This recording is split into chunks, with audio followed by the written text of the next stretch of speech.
ความหาความหวังของสองฝั่งเป็นทานน้ำใจลาวเอ่ยไทยเอ่ยก่อนเฮาเคยพึ่งพาอาศัยเสียงแคนฟังได้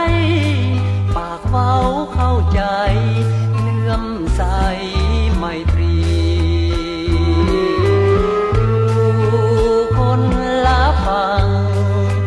บ่หยุดยั้งสร้างสามัคคีห้อยวันหมื่นปีเพิ่มทวีไมตรีสามพันอย่าให้มังมองมนหัวใจคนที่เคยหักกันอยู่ใกล้เคียงกันช่วยเหลือกันเถิดเผ่าลาวไทย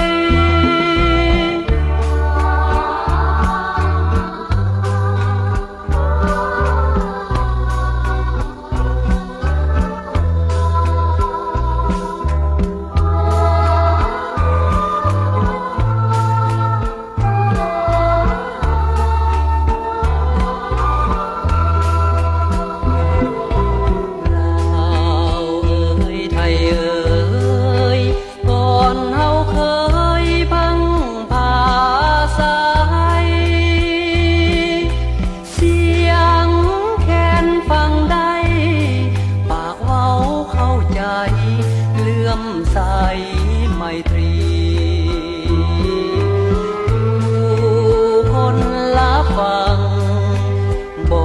หยุดยั้งสร้างสามัคคีห้อยวันหมื่นปีเพิ่มทวี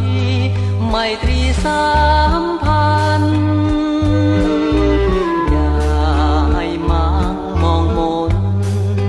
หัวใจคน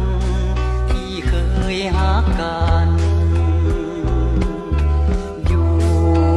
ใกล้เคียงกัน